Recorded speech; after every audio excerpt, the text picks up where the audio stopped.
तो आज का जो हमारा प्रोजेक्ट होगा वो प्रोजेक्ट होगा data frame CSV and data frame, ठीक है, plus CSV, okay, and plus Python तो इंक्लूड है ही हमारा। मतलब आप कह सकते हो कि हम ओवरऑल आज pandas and CSV based project पे काम करेंगे। पांडास एंड CSV प्रोजेक्ट पे हमारा काम होगा, ठीक है।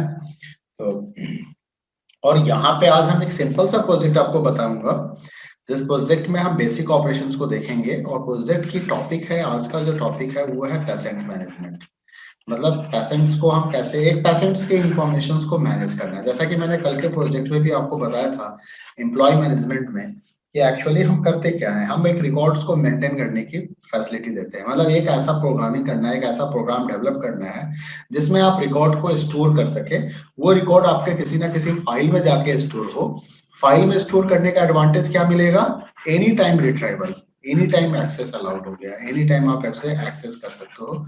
ये आपको फैसिलिटी मिल जाएगी अगर आप फाइल में स्टोर करते हो तो, ठीक है। तो फाइल आपका क्या बनेगा, यहाँ पे स्टोरेज बनेगा, स्टोरेज का काम करेगा। और लॉजिक बिल्डिंग हम कहाँ से कर रहे हैं, तो लॉजिक बिल्डिंग हम कर रहे हैं पाइथन प्लस पांडास, ठीक है। पाइथन प्लस पांडास की मदद से, यानी कि पाइथन और पांडास की मदद से हम लॉजिक बिल्डिंग करेंगे यहाँ पे, है ना। स्टोर करने के लिए हम CSV फाइल से डेटा फ्रेम में डेटा को ट्रांसफर करेंगे और डेटा फ्रेम से CSV में ट्रांसफर करेंगे, ठीक है। तो हमारा बैकएंड कौन बन रहा है अभी, अभी हमारा बैकएंड बनेगा। बैकएंड किसको कहते हैं, जो स्टोरेज को मैनेज करता है। तो बैकएंड कौन बनेगा, CSV, है ना, स्टोरेज के लिए। और फ्रंट एंड का काम हम कहां से कर रहे हैं, तो फ्रंट एंड यानी कि हम डिजाइन कहां करेंगे, लॉजिक कहां बनाएंगे, तो वो हमारा पाइथन प्लस पांडास होगा, पाइथन प्लस पांडास होगा, ठीक है। तो चलिए देखते हैं हम प्रोजेक्ट के अंदर में कि हमें क्या क्या फैसिलिटी अपने प्रोजेक्ट के अंदर मिल रही है, मिलने वाली है हमें। तो ये रहा आपका प्रोजेक्ट पेशेंट मैनेजमेंट। और इस पेशेंट मैनेजमेंट को मैं पहले एक बार रन करा के देखता हूँ कि ये रन करता है या नहीं करता है। एक बार मैं इसको सेव करता हूँ और just give a 1 minute and then I am going to explain you. या तो ये हमारा पेशेंट मैनेजमेंट का प्रोग्राम आ गया। यहाँ पे ये मेरे से चॉइस पूछ रहा है, एंटर योर चॉइस। अब हमें यहाँ पे एक चॉइस इनपुट करनी है। तो मैंने चॉइस नंबर, मैं सबसे पहले चॉइस नंबर 5 देता हूँ, ऑल पेशेंट लिस्ट। तो ये हमने, इसने हमें लिस्ट ऑफ पेशेंट दिखा दिया। ये देखिए हमारे पास लिस्ट ऑफ पेशेंट आ गया, ये हमारे पास लिस्ट है, ऑल पेशेंट लिस्ट हमें अवेलेबल करा दिया है, ठीक है। इसके बाद सर्च बाय पेशेंट आईडी, हम पेशेंट आईडी के बेसिस पे हम सर्च भी कर सकते हैं। तो सर्च बाय पेशेंट आईडी का हमारा ऑप्शन है। और अगर मान लीजिए मैंने ऑप्शन 4 दिया और पेशेंट आईडी हमने यहाँ पे 2 डाल दिया, तो देखो ये इन्फॉर्मेशन को सर्च करके दिखा रहा है 2 नंबर पेशेंट आईडी पे, तो कोई इन्फॉर्मेशन ये दिखा, अच्छा पेशेंट नंबर, पैसेंट नंबर यानी कि हमें 0 और 1 देना होगा शायद। चलो देखता हूं मैं इसको एक बार, सर्च को फिर से एक बार चेक करते हैं, सर्च वाले प्रोग्राम को सर्च करते हैं और मान लो मैंने 1 डाला, 1 पे इसने हमें कोई इन्फॉर्मेशन नहीं दिखाया। कोई बात नहीं, मैं सर्च बाय पेशेंट नंबर करता हूँ, 0 डाल के देखता हूँ तो नो इन्फॉर्मेशन। चलो इस लॉजिक को हम चेक करेंगे कि पेशेंट सर्चिंग में हमारी समस्या क्या रहेगी। खैर कोई बात नहीं है। रिमूव पेशेंट से हम पेशेंट्स को डिलीट कर सकते हैं। तो चलो मैं पेशेंट्स को डिलीट करके देखता हूँ। 1 आईडी डाला, इसने प्रेस एनी टू कंटिन्यू कर रहा है, 5 टू ऑल लिस्ट कर रहा हूं तो पेशेंट ये डिलीट कर दे रहा है, ठीक है। तो डिलीशंस का काम सही हो रहा है, लेकिन सर्चिंग में कहीं ना कहीं कोई इशू है, सर्च नहीं कर पा रहा है। कोई बात नहीं, हम इसे देख लेंगे।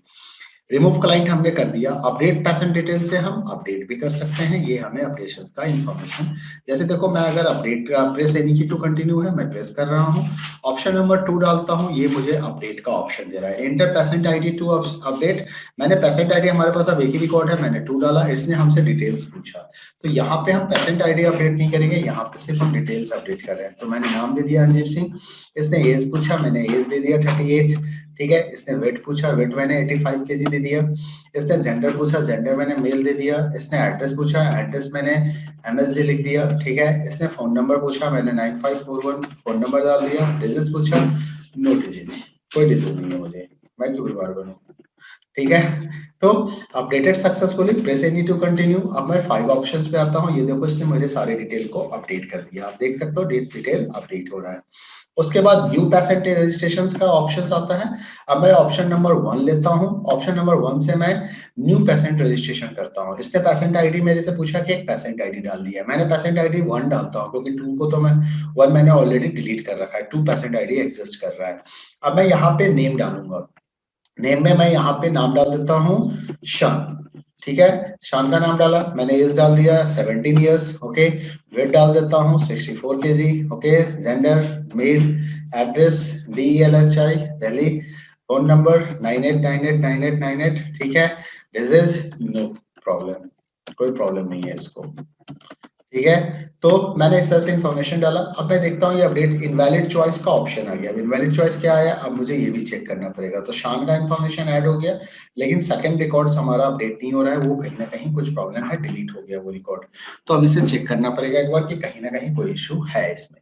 कोई बात नहीं, हम इसे देख लेंगे। आप press any two continue, press any की करते हैं और यहाँ से न्यू पेशेंट आईडी हमने इनपुट करना है। तो न्यू हमने करके अभी देख लिया था। अब मैं 6 करके एग्जिट कर जाता हूँ, तो हम प्रोग्राम से बाहर आ जाते हैं। आइए इस पूरे प्रोग्राम को चेक करते हैं कि ये पूरा प्रोग्राम काम कैसे कर रहा है। पूरे प्रोग्राम में जो लॉजिक हमने यूज किया है वो लॉजिक है हमारा डेटा फ्रेम को रीड करना। सबसे पहला मैं आपको मेन से दिखाता हूँ, फिर मैं इस पूरे प्रोग्राम को बताऊंगा कि ये काम कैसे करेगा। हमने यहाँ पे एक मेन के अंदर में सिर्फ एक फंक्शंस को कॉल किया, उस फंक्शंस का नाम है गेट चॉइस, ठीक है। गेट चॉइस नाम के फंक्शंस को हमने कॉल किया है। गेट चॉइस के पास आ जाते हैं। हमारे पास गेट चॉइस नाम का एक फंक्शन है, आप देख सकते हो ये गेट चॉइस फंक्शंस कहाँ पे अवेलेबल है। पी मेनू यहाँ पे दिख रहा है, पेशेंट रजिस्ट्रेशन, पेशेंट, ये गेट चॉइस हमारा नीचे ही अवेलेबल है। तो सबसे नीचे हमारे पास ये गेट चॉइस नाम का फंक्शन दिख रहा है, ये फंक्शन, ठीक है। इस गेट चॉइस फंक्शंस के अंदर में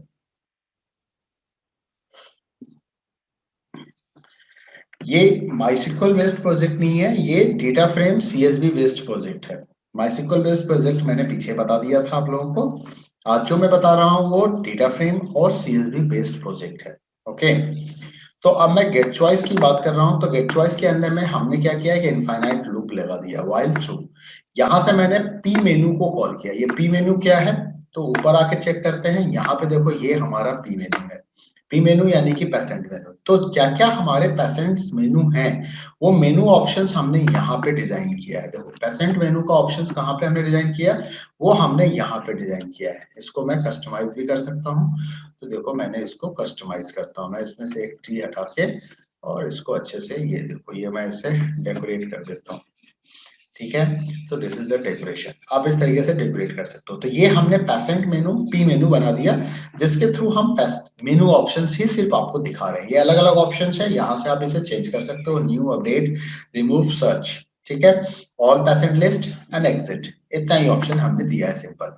अब आ जाते हैं, अब आते हैं गेट चॉइस पे। गेट चॉइस पे देखो यहाँ पे क्या है, यहाँ पे आपसे चॉइस ऑप्शंस पूछा जा रहा है।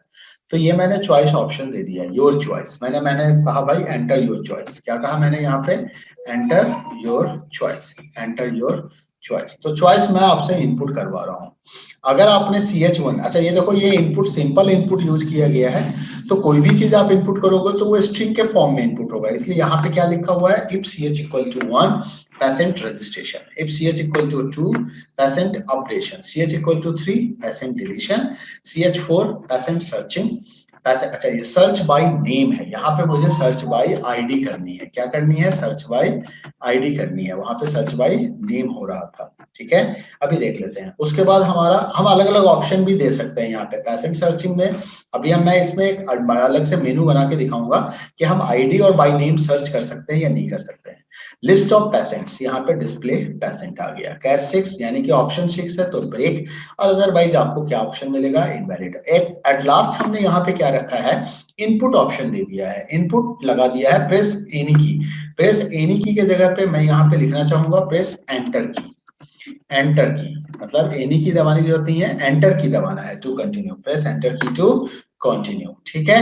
तो इस तरीके से हमारा ये एड्रेस। अब जरा आते हैं पेशेंट रजिस्ट्रेशन। अगर आपने न्यू पेशेंट्स के रजिस्ट्रेशन की बात की तो आप यहाँ पे किसको कॉल कर रहे हो, आप पैट रजिस्टर्स नाम के फंक्शंस को कॉल कर रहे हो। पैट रजिस्टर फंक्शन को आपने कॉल किया, ठीक है। तो चलते हैं जरा सा देखते हैं पैट रजिस्ट्रेशन वाले ऑप्शंस के अंदर में। मैं कोई नोटपैड तो खुला हुआ तो नहीं है, नो, इट्स फाइन, ठीक है। तो हम पैट रजिस्ट्रेशन ऑप्शंस को चेक करते हैं। पैट रजिस्ट्रेशन का फाइल मेरा कहाँ पे है, ये रहा हमारा न्यू पेशेंट रजिस्ट्रेशन का ऑप्शन।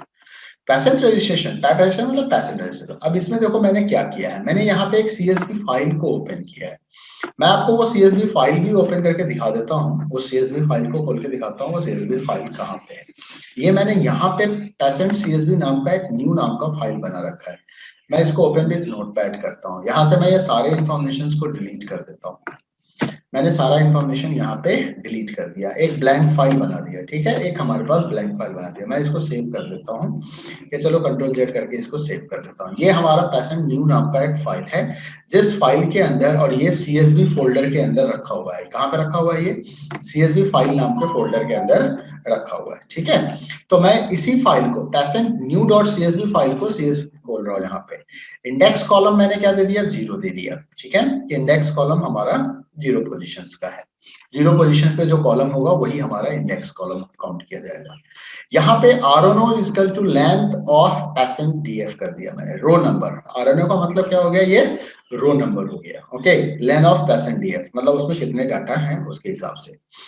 उसके बाद हमने यहाँ पे print please enter patient details, तो लेन ऑफ पैथ DF। अब यहाँ पे आपने रिकॉर्ड को रीड किया, रीड करने के बाद इसमें एक रिकॉर्ड रीड हुआ होगा, तो RNO आ गया हमारा यहाँ पे, ठीक है। अब यहाँ पे मैंने लेंथ से पता कर लिया कि कितने रिकॉर्ड्स हैं हमारे पास, टोटल 4 रिकॉर्ड्स हैं, 5 रिकॉर्ड्स हैं, ये रो नंबर के तौर पे ये काम करेगा।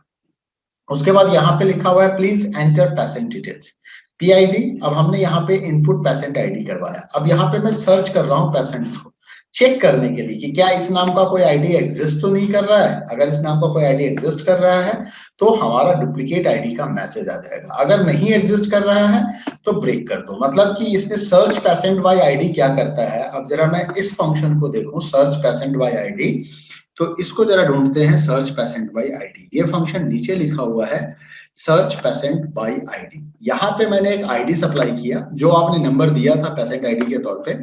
ये क्या करता है? फाइल को रीड करता है, रीड करने के बाद चेक करता है कि क्या वो एम्प्टी है, एम्प्टी है तो 0 हो जाता है, ठीक है। लेन के बाद ये पैसेंट DF लोकेट करता है, देखो लोकेशंस को मैंने कॉल किया, पैसेंट DF PID चेक करता है कि पैसेंट DF डेटा फ्रेम के अंदर में, जो डेटा फ्रेम हमने यहाँ यूज किया था, उस डेटा फ्रेम के PID कॉलम की किसी की वैल्यू इस PID से मैच तो नहीं कर रही है। अगर मैच कर रही है तो वो नंबर ऑफ लेंथ बता देगा, जितने रिकॉर्ड्स होंगे ना, यहाँ से जितना डेटा फ्रेम निकल के आएगा वो वैल्यू ये बताएगा। देखो यहाँ से क्या कर रहे हैं हम, कंपेयर कर रहे हैं। कंपेयर करने के बाद ये यहाँ पे लोकेशंस को वो रो नंबर मिलेगा अगर ट्रू हो गया तो, ठीक है। और ये क्या करेगा, वहां से डेटा फ्रेम रिजल्ट निकाल के हमें देगा, निकाल के देगा। उसमें एक दो रिकॉर्ड्स हो सकते हैं, तो जब आप लेंथ चेक करोगे, अगर एग्जिस्ट कर रहा है तो उसमें एक रिकॉर्ड तो मिलेगा ही मिलेगा, तो लेंथ की वैल्यू 1 हो जाएगी। अगर लेंथ ये 0 रिटर्न कर रहा है, इसका मतलब कि पैसेंट एग्जिस्ट नहीं कर रहा है। अगर ये 1 रिटर्न कर रहा है, इसका मतलब पैसेंट एग्जिस्ट कर रहा है, एग्जिस्ट कर रहा है। तो अगर एग्जिस्ट कर रहा है तो पैसेंट मैसेज क्या आएगा, डुप्लीकेट ID की मैसेज आ जाएगी।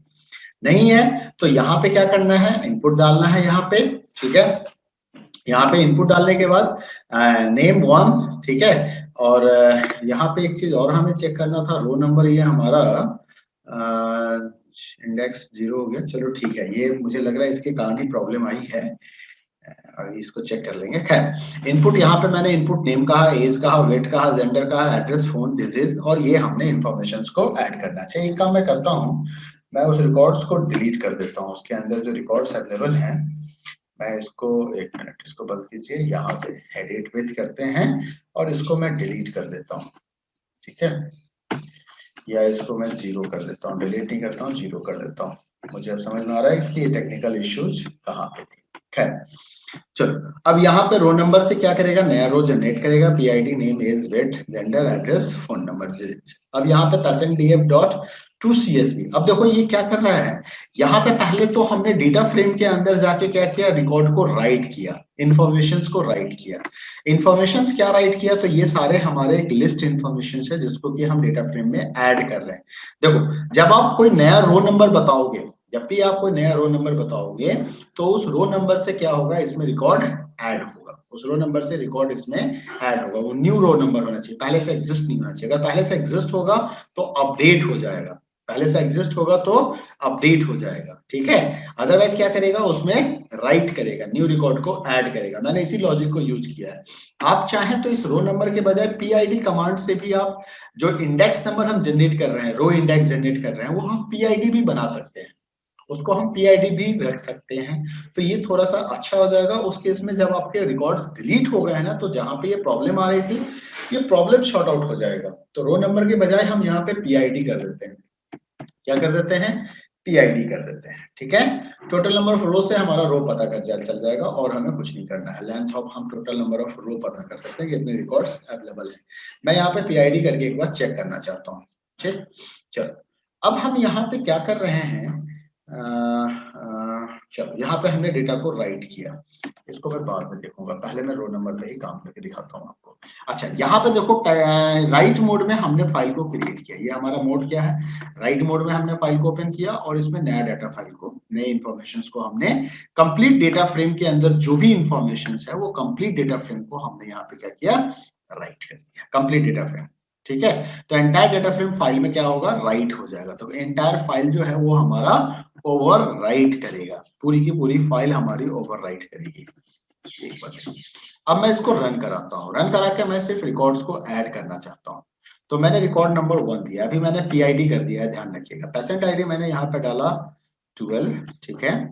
नेम डाला हमने अमित, एज डाला हमने 15 सॉरी 25, जेंडर मेल, अपडेट कर देंगे अभी इसको। ठीक है, एड्रेस में कुछ भी लिख सकता हूँ, रेवाड़ी, ओके। फोन नंबर मैंने कुछ भी डाल दिया, ओके, कोई भी फोन नंबर मैंने डाल दिया। डिजीज, फीवर, ठीक है। प्रेस इनवैलिड चॉइस, एंड ये इनवैलिड चॉइस का मैसेज क्यों आया? अच्छा, ये ड्यू टू मेनू आ रहा है हमारे पास इनवैलिड चॉइस का ऑप्शन, तो वो मुझे चेक करना पड़ेगा कि मेनू में इनवैलिड चॉइस का ऑप्शन क्यों आ रहा है। Let us see, press enter to continue. अब मैं एक बार 5 ऑल पेशेंट लिस्ट देखना चाहता हूँ, तो पेशेंट ऐड हो गया। ठीक है, हम RNO की जगह पे अब हम PID यूज करेंगे। जो PID होगा वही हमारा रिकॉर्ड नंबर भी, इंडेक्स भी वही बनेगा। PID is also index number. Enter to continue, enter key to continue किया हमने, और मैं एग्जिट करके एक रिकॉर्ड और डालना चाहता हूँ या अपडेट करना चाहता हूँ। रिकॉर्ड नंबर 12 डालता हूँ, patient found, enter details to update. तो मैंने ID 12 डाला, नेम मैं यहाँ पे अमित ही रहने देता हूँ। एज में मिस्टेक है तो मैं इसके एज को सही कर देता हूँ, 15 ईयर्स। वेट मैं इसका 54 कर देता हूँ, मेल से फीमेल बना देता हूँ इसे मैं। एड्रेस में रेवाड़ी ही रहने देता हूँ, ठीक है। और मोबाइल नंबर आपको 7878 जो भी देना है दीजिएगा। डिजीज आपने यहाँ पे फीवर लिख ही दिया था, एंटर दबा देते हैं। Updated successfully, enter key to continue. और अब मैं यहाँ पे ऑल लिस्ट को चेक करता हूँ, तो देखो ये अपडेट हो गया, एज हमारा अपडेट हो गया, जेंडर भी अपडेट हो गया। सही है, मैं 6 से बाहर आ जाता हूँ, एग्जिट कर जाता हूँ। वापस आते हैं अपने प्रोग्राम पे और अपने प्रोग्राम को एक बार चेक करते हैं कि हमारा आउटपुट विंडो में इधर रख लेता हूँ, इसको मैं इधर कर देता हूँ। ठीक है, इसको तो फुल स्क्रीन ही रखना है मुझे, ये फुल स्क्रीन ही होना चाहिए। ओके, तो अब मेरा प्रोग्राम देखते हैं यहाँ पे। ठीक है, तो ये आपने देख लिया कि कैसे आप न्यू पेशेंट्स के रजिस्ट्रेशंस को कर सकते हो। पेशेंट रजिस्ट्रेशंस कैसे होगा? अच्छा, एक बार और रन करके मतलब एक आईडी को ऐड करना है, डुप्लीकेट आईडी के एरर को चेक करा देता हूँ। मान लीजिए मैंने ऑप्शन 1 दिया, आईडी नंबर मैंने 12 दिया, तो मैसेज क्या मिला मुझे? देखिए यहाँ पे मैसेज मिला, duplicate patient ID, enter a valid patient ID. क्यों? क्योंकि 12 नंबर की आईडी ऑलरेडी एग्जिस्ट कर रही है। लेकिन इसी जगह पे अगर मैं 13 डालूंगा तो कोई प्रॉब्लम नहीं आएगा।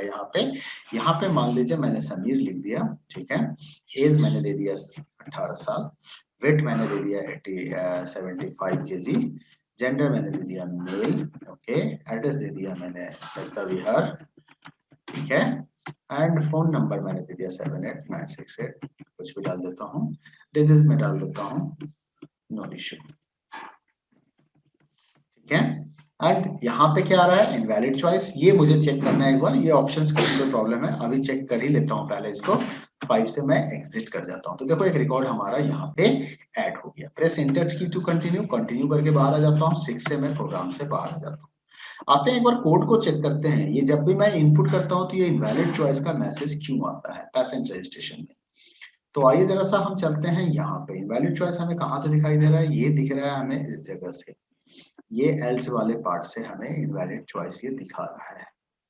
तो मैंने क्या लिखा था? If C H C H C H C H C H C H C H is equal to 6 elif elif elif break patient register, और पेशेंट रजिस्टर में हमने क्या कुछ और ऑप्शन यूज किया है लास्ट में? रिटर्न रिटर्न तो यूज नहीं किया है पेशेंट्स में, ये फंक्शन से रिटर्न हो रहा है। पेशेंट रजिस्ट्रेशन में ऐसा कुछ तो नहीं है।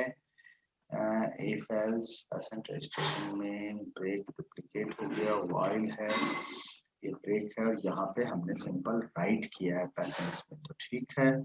ये इनवैलिड चॉइस क्यों आ रहा है हमारा? This I have to check. Else else else, अच्छा ये जो एल्स है यहाँ पे वाइल लूप हो गया, वाइल लूप के अंदर एलिफ एलिफ इफ, अच्छा अच्छा अच्छा अच्छा अच्छा, यहाँ भी एक एलिफ लगाना पड़ेगा, एलिफ, ठीक है। ये दो इफ हो गया था ना, इसलिए ये प्रॉब्लम कर रहा था। एलिफ लगा दिया और अब हमारा एलिफ एलिफ सही हो गया, ठीक है, good, now it's working fine. चलो अब हमने ये देख लिया कि पेशेंट रजिस्ट्रेशन हमारा, न्यू पेशेंट रजिस्ट्रेशन हमारा हो रहा है। अब हमें क्या करना है? अब हमें पेशेंट अपडेट करना है। तो अपडेशंस के लिए देखो यहाँ पे जो लॉजिक चल रहा है ना, उस लॉजिक को समझना। पूरी की पूरी लॉजिक जो है वो इस बात पे हो रही है कि मैं क्या कर रहा हूँ, मैं अपने कोड को सिंप्लीफाई करने के लिए मैं क्या कर रहा हूँ कि डेटा फ्रेम से सबसे पहले हमारे पास CSV फाइल है। CSV फाइल से मैं क्या करता हूँ कि एंटायर डेटा को लेके डेटा फ्रेम में आ जाता हूँ। मैं कहाँ लेके आ जाता हूँ? सारे डेटा को CSV से रीड करता हूँ और सारा का सारा इंफॉर्मेशन मैं डेटा फ्रेम में ले आके रख लेता हूँ इस लाइन से। देखो, read CSV file patient index column 0, index column बता दिया कि 0 पोजीशन पे जो कॉलम है वो इंडेक्स कॉलम है, क्योंकि आप जब नोटपैड में देखोगे ना तो पहला ऐसे कॉमा होता है, उसके बाद कॉलम का नाम स्टार्ट होता है, सेकंड कॉलम, थर्ड कॉलम। क्यों? क्योंकि डेटा फ्रेम में देखते हो पहला रो इंडेक्स होता है, फिर कॉलम, तो कॉलम की वैल्यू तो यहाँ से स्टार्ट होती है, तो ये वाला खाली हो जाता है, इसका तो कोई नाम रहता नहीं है, तो यहाँ पे ये ब्लैंक रख लेता है इसके अंदर में। तो मैंने इसको बता दिया कि ये जो 0 पोजीशन है ना, ये हमारा इंडेक्स कॉलम है, ठीक है। तो इसके लिए इतनी मेहनत की गई। तो अभी क्या काम हो रहा है कि CSV फाइल से हमने रीड ऑपरेशन किया, रीड ऑपरेशंस करके इंफॉर्मेशंस को डेटा फ्रेम नाम के कंटेनर यानी कि डेटा फ्रेम में स्टोर किया। डेटा फ्रेम के अंदर जाके अब हम कोई भी काम जो कर रहे हैं, सारी चेकिंग कर रहे हैं या कुछ भी हम प्रोसेस कर रहे हैं, वो कहाँ कर रहे हैं? वो हम डेटा फ्रेम के अंदर कर रहे हैं। अब यहाँ पे सर्च बाय पेशेंट आईडी हो गया, हमने पेशेंट आईडी के बेसिस पे इसको सर्च किया, और यहाँ पे क्या लिखा है? Search patient ID by PID, मतलब हमने एक फंक्शन को कॉल किया। ये फंक्शन अभी मैंने आपको दिखा रखा है। इस फंक्शंस के थ्रू क्या होगा? इंफॉर्मेशन को सर्च करके वो हमें कोई न्यूमेरिकल वैल्यू रिटर्न करेगा। अगर उसकी वैल्यू 0 से ज्यादा है, इसका मतलब जो आईडी आपने दिया था उस आईडी का रिकॉर्ड आपके डेटा फ्रेम में है, ठीक है। तो मैसेज आ गया patient found, enter details to update. अब आपने कुछ डिटेल्स डाले, डिटेल्स डालने के बाद यहाँ पे देखो हमने क्या किया, डाटा फ्रेम को यहाँ पे PID इंडेक्स पता किया उसका, मतलब हमने उसको सर्च किया। देखो यहाँ से हमने क्या किया, उस रिकॉर्ड को सर्च किया PID की मदद से, जो पेशेंट आईडी आपने डाला था, सर्च करके हमने उसकी इंडेक्स पोजीशन पता कर ली कि उसका रो इंडेक्स क्या है। उसका जो रो इंडेक्स है, उसी रो इंडेक्स के ऊपर क्या करो, नए रिकॉर्ड को राइट कर दो, उसी रो इंडेक्स पे नए रिकॉर्ड को राइट कर दो। देखो यहाँ पे जो कमांड चल रहा है उसको ध्यान से देखना। क्या किया गया कि उसी रो इंडेक्स पे, इस पूरे लॉजिक को देखो, पहले मैंने यहाँ पे लॉक कहा, लॉक से क्या करेंगे, लॉक का नेचर क्या होता है, आप कॉलम रो ऐड भी कर सकते हो, रो को अपडेट भी कर सकते हो। रो ऐड तब होता है जब वो इंडेक्स नंबर नया होता है, और अपडेट तब होता है जब वो इंडेक्स नंबर पुराना होता है। तो यहाँ पे जो इंडेक्स नंबर है वो इंडेक्स नंबर आपने पुराना वाला इंडेक्स नंबर दिया है, तो पुराने इंडेक्स नंबर के ऊपर हम क्या कर रहे हैं, डेटा को राइट कर रहे हैं, डेटा को राइट कर रहे हैं, और ये सारे इंफॉर्मेशन को हमने कहा राइट कर दो उसके अंदर में, ठीक है। तो सारा का सारा इंफॉर्मेशन जो भी आपने इनपुट किया था वो सारा का सारा इंफॉर्मेशन क्या होगा, इसके अंदर में राइट हो जाएगा। अब डेटा फ्रेम आपका यहाँ पे अपडेट हो गया। अब आपका देखो डेटा फ्रेम जो है वो अपडेट हो गया। अब इसी डेटा फ्रेम की मदद से क्या करेंगे, वापस CSV फाइल के अंदर में फिर से राइट करेंगे, फिर से CSV फाइल के अंदर क्या करेंगे, राइट करेंगे। और इसलिए देखो यहाँ पे मोड क्या लिखा हुआ है, W। राइट मोड में क्या होता है, ध्यान रखिएगा, राइट मोड क्या करता है, हमेशा न्यू फाइल क्रिएट कर देता है, या अगर कोई फाइल क्रिएटेड भी होता है तो उसको ट्रंकेट करके ब्लैंक फाइल बना देता है, और उस ब्लैंक फाइल के अंदर जाके इंफॉर्मेशन को राइट करेगा, तो सारा का सारा डेटा क्या हो जाएगा, फ्रेश हो जाएगा एकदम, ठीक है। तो डेटा फ्रेम से इंफॉर्मेशन वापस CSV फाइल में जा रहा है। तो कंप्लीट लॉजिक आपके समझ में आ गई होगी कि पहले CSV फाइल, वहां से डेटा फ्रेम, डेटा फ्रेम से वापस CSV फाइल, हर एक प्रोसेस में यही काम हो रहा है फाइल के साथ में, ठीक है। तो इस तरीके से हम इस पूरे प्रोसेस को कंप्लीट कर रहे हैं। Okay, getting my point? समझ में आ गया? तो यहां से आपका क्या हो जाएगा, अब रिकॉर्ड अपडेट हो जाएगा। रिकॉर्ड अपडेट हो गया यहां से, देखिए तो इस तरह से आपने रिकॉर्ड को अपडेट कर दिया। इनवैलिड पेशेंट आईडी का मैसेज कब आएगा, अगर आपने कोई पेशेंट आईडी दिया और वो पेशेंट आईडी एग्जिस्ट नहीं कर रहा है तो आपको क्या मैसेज मिलेगा, इनवैलिड पेशेंट आईडी का आपको मैसेज मिलेगा। जैसे कि हमने एक बार रिकॉर्ड चेक कर लेता हूं, हमारे पास 1, 12 और 13 पेशेंट आईडी अवेलेबल है, ठीक है। हमने कहा अपडेट, अपडेट करने के लिए हमने पेशेंट आईडी 15 दे दिया, तो क्या मैसेज आया हमारे पास, इनवैलिड पेशेंट आईडी, क्योंकि उस नाम का कोई पेशेंट आईडी एग्जिस्ट नहीं हो रहा है हमारे सिस्टम में, हमारी फाइल सिस्टम में, तो इसलिए हमें इनवैलिड का मैसेज मिला। रिमूव पेशेंट आईडी का काम देखो कैसे किया जा रहा है। यहां पे क्या लॉजिक चल रहा है, रिमूव पेशेंट आईडी में पेशेंट रिमूव का देखो कोड कितना छोटा लिखा गया है। हमने क्या किया, डेटा फ्रेम से पहले पेशेंट्स को रीड किया, ठीक है, रीड सीएसवी से रीड करके डेटा फ्रेम में हमने स्टोर कर लिया। हमने पेशेंट आईडी को डिलीट करने का आपको मैसेज दे दिया और उसके बाद सिंपल एक ड्रॉप फंक्शन को कॉल किया गया। ड्रॉप फंक्शंस के अंदर में हमने क्या किया, सर्च करके उसका इंडेक्स पोजीशन बता दिया जिसको कि हम ड्रॉप करना चाहते हैं, है ना। और इन प्लेस को ट्रू यूज कर लिया गया। क्या यूज किया गया, इन प्लेस को ट्रू। इन प्लेस को ट्रू यूज करने से क्या हो जाएगा कि उसी डेटा फ्रेम में अपडेट हो जाएगा और फिर हमने उस डेटा फ्रेम को क्या किया, दोबारा राइट कर दिया। तो लॉजिक क्या है डिलीट करने का, आप देख सकते हो ड्रॉप मेथड को कॉल करते हुए हमने सीएसवी फाइल डेटा फ्रेम को अपडेट किया और डेटा फ्रेम से इंफॉर्मेशन को उठा के हमने कहां ट्रांसफर किया, CSV file. Display all patients में हमने कोई लॉजिक नहीं लगाया है, सिंपल सा हमारा कमांड 2 लाइन का कमांड है। फाइल को रीड किया और रीड करने के बाद डेटा फ्रेम के अंदर जो डेटा हमारा स्टोर हो रहा है उसी डेटा फ्रेम को हमने प्रिंट कर दिया। ये हमारा डिस्प्ले का लॉजिक है। सर्च बाय आईडी, हम आईडी वाइज सर्च करते हैं। यहां पे क्या करते हैं, पहले रिकॉर्ड फाइल को रीड करते हैं, इंफॉर्मेशंस को डेटा फ्रेम में स्टोर करते हैं, चेक करते हैं कि क्या डेटा फ्रेम एम्प्टी है। अगर एम्प्टी है तो इसका मतलब वो आईडी एग्जिस्ट नहीं कर रहा है। अगर एम्प्टी नहीं है तो अब हम क्या करते हैं, उस पीआईडी की वैल्यू के लिए जिसके लिए हमने सर्च किया था, हम उस पीआईडी कॉलम के अंदर में उस पीआईडी की वैल्यू को चेक करते हैं। अगर वो मिल रहा होता है तो कोई ना कोई रिजल्ट आएगा हमारे पास, एक डेटा फ्रेम निकल के आएगा हमारे पास, और उस डेटा फ्रेम अगर निकल के आएगा तो वो हमारा क्या हो जाएगा, नंबर ऑफ वैल्यू 0 से ज्यादा हो जाएगी, यानी कि लेंथ की वैल्यू 1 हो जाएगी। और हमने पूरे डेटा फ्रेम का लेंथ चेक करके वापस कर दिया। हमने बता दिया भाई अगर रिकॉर्ड एग्जिस्ट कर रहा है तो रिकॉर्ड हमें मिल रहा है, मिल रहा तो लेंथ चेक किया, लेंथ हमने रिटर्न करा दिया। तो लेंथ जैसे ही, अगर आप देखो यहां पे जहां भी हमने पेशेंट आईडी सर्च की है वहां पे हमने क्या कंडीशन लिखा है, इसको गौर से देखना। यहां पे लिखा है search patient bye ID PID greater than 0, मतलब 0 वैल्यू नहीं होनी चाहिए। 0 से अगर ज्यादा है इसका मतलब कि वो पेशेंट एग्जिस्ट कर रहा है, 0 से ज्यादा है तो वो पेशेंट एग्जिस्ट कर रहा है। और डुप्लीकेट के केस में भी हमने यही लगाया था, जब हम डुप्लीकेट का मैसेज दे रहे थे तो यहां पे क्या था, अगर 0 है तो पेशेंट एग्जिस्ट कर रहा है, मतलब रिकॉर्ड एंट्री नहीं हो सकती है। तो ये रहा सर्च बाय पेशेंट आईडी। यहाँ पे सर्च बाय नेम का भी ऑप्शन है। गेट पेशेंट, मतलब गेट पेशेंट से क्या होगा, ये get patient by patient data frame by ID. यहाँ पे हमने फाइल को रीड किया है और पेशेंट इनवैलिड चॉइस, और यहाँ से आप अगर आईडी बेसिस पे अगर सर्च करना चाहते हैं, है ना, तो आप उसको सर्च कर सकते हैं। यहाँ पे एक ये लिखा गया है get patient name, patient data frame by ID, get patient by name. Name wise अगर सर्च करना है किसी पेशेंट्स को तो आप उसका नाम डालिए और वो उसके नाम के बेसिस पे यहाँ पे आपको देखो I@01 get patient name by ID, मतलब आपने नाम दिया। यहाँ पे क्या हो रहा है कि आईडी के थ्रू आप पेशेंट्स का पीआईडी पता कर रहे हैं, मतलब आपने कोई आईडी दिया और आपने ये पूछ लिया कि उसकी पीआईडी क्या है, तो ये उसके लिए हो गया, ठीक है, पेशेंट आईडी, है ना। और यहाँ पे हम पेशेंट्स का नाम पूछ रहे हैं आईडी के बेसिस पे। मान लीजिए मुझे सिर्फ नाम चाहिए, ये सपोर्टिव फंक्शन बनाया गया था, इसलिए हमें यहाँ पे रिक्वायरमेंट नहीं है। सर्च पेशेंट बाय नेम, आप पेशेंट्स को नाम के बेसिस पे भी सर्च कर सकते हैं और यहाँ पे पेशेंट डीएफ name.pm आएगा और उसको हमने प्रिंट करा दिया। एट लास्ट हमने यहाँ पे गेट चॉइस कर रखा है। अब यहाँ पे सर्च पेशेंट सर्चिंग है, यहाँ आप चाहे तो ऑप्शन लगा सकते हैं। तो मैंने यहाँ पे ऑप्शन लगा दिया, ऑप्शन 1 मैंने ऑप्शन दे दिया bye ID, patient searching bye ID, तो आप आईडी के बेसिस पे सर्च कर सकते हो।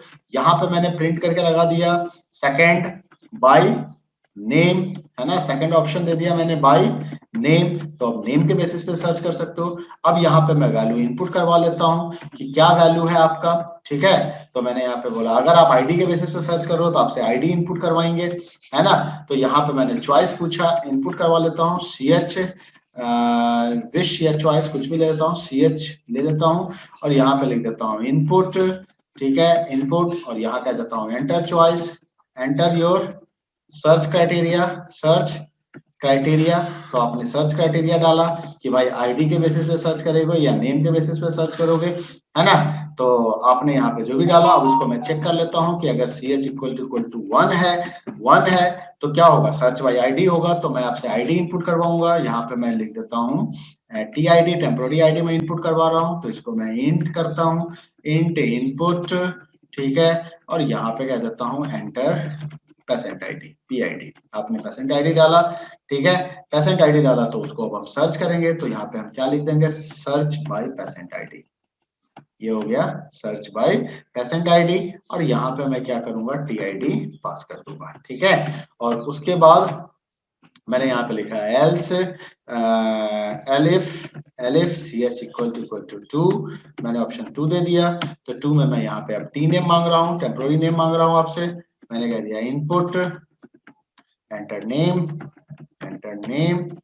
ठीक है, एंटर नेम, आपसे इनपुट नेम करवा रहा हूं, आप यहाँ पे नेम इनपुट करोगे, और उसके बाद मैं इसके अंदर में यहाँ पे सर्च बाय पेशेंट आईडी, यहाँ पे मैं लिख दूंगा सर्च पेशेंट बाय नेम। देख लेता हूँ एक बार वो फंक्शन का नाम क्या है, टी नेम, मैं यहाँ पे नेम कर लेता हूँ। ऊपर चलते हैं, एक बार देखते हैं, सर्च पेशेंट बाय नेम में ये इसने पेशेंट को नाम से प्रिंट कर दिया, है ना, और यहाँ पे 0 1 डेटा आ रहा है, नेम में पूरा नेम प्रिंट हो रहा है, और यहाँ पे अच्छा पेशेंट बाय नेम, ये तो गेट पेशेंट नेम हो गया, search patient by name and search patient ID. यहाँ पे इसने क्या किया, सिर्फ लेंथ रिटर्न कर रहा है, तो लेंथ रिटर्न कर रहा है, तो लेंथ से तो हमें काम चलना नहीं है, हमें तो वो पेशेंट चाहिए। तो मैं क्या करूंगा, यहाँ पे पेशेंट्स का डिटेल चाहिए, तो मैं ये वाले लाइन को प्रिंट कर देता हूँ, ठीक है। वहां से मैंने ये वाले लाइन को एक फंक्शन में और बना देता हूँ, इसी को कॉपी कर देता हूँ, ये वाले फंक्शंस को, इसी को कहा गया, ये है ना पेशेंट नेम,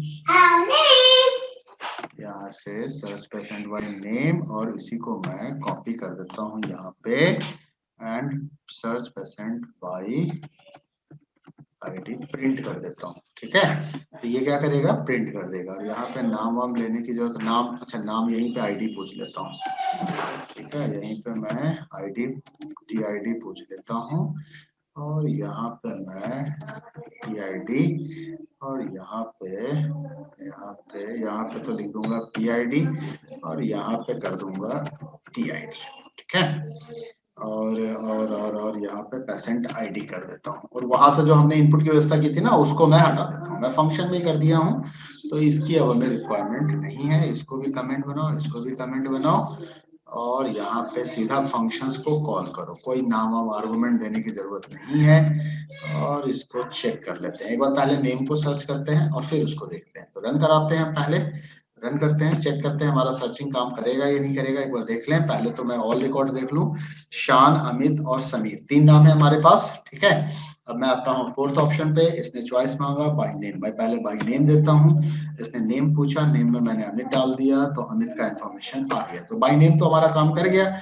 अब सर्च करता हूँ, अब बाय आईडी पूछता है, तो 1 ऑप्शन, अच्छा enter your search criteria 1 search patient ID, अच्छा ये फंक्शंस में प्रॉब्लम आ गई है, तो कोई बात नहीं, मैं इसके कोड में आ जाता हूँ एक बार, और यहाँ पे क्योंकि इसका नाम अब मुझे चेंज करना पड़ेगा, तो इसका नाम क्या देना पड़ेगा, यहाँ पे search patient bye ID print, ID में D कैपिटल है, ठीक है, तो सर्च पेशेंट बाय आईडी, और यहाँ पे मैं लगा देता हूँ प्रिंट, है ना, यही शायद नाम होगा, एक बार फिर से देख लें ऊपर, क्या कहीं कोई प्रॉब्लम नहीं हो, हाँ यही है। तो अब आप इसको रन करा के देखोगे तो ये प्रोग्राम आपका रन कर जाएगा, तो इस तरह से आपका ये प्रोजेक्ट कंप्लीट हो जाएगा। एक बार आप इसे ट्राई कीजिएगा, ठीक है, सोर्स कोड में अवेलेबल करा दूंगा, आप देख सकते हैं, और यहाँ पे 1 और आईडी मैंने दे दिया 1, तो देखिए ये आ गया, यहाँ पे एरर आ रहा है, कहीं ना कहीं कोई प्रॉब्लम है, कोई बात नहीं, मैं इसे चेक कर लूंगा, और ये उम्मीद है कि काम करेगा,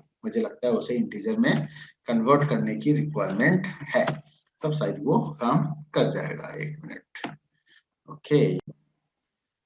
तो हमें यहाँ पे क्या करना है, हमें ये जो इंट है ना, पहले यहाँ पे मैंने इंट नहीं लगाया था, तो सर्च पेसेंट यहाँ पे इंटीजर डेटा टाइप हमें पास करना है। तो मैंने क्या किया, जो इनपुट मेथड कर रहे हो इसको इंटीजर में कन्वर्ट कर दिया। कन्वर्ट करने के बाद ये टीआईडी को इंटीजर वैल्यू मिलेगा और फिर मैंने इसको सर्च किया। ठीक है, तो अब हमारा यहाँ पे लॉजिक देख लो, ये सारा काम सही है। अब ये सर्च पेशेंट बाय नेम हो गया, इसकी हमें यहाँ जरूरत नहीं है, तो मैं इसको डिलीट कर रहा हूँ।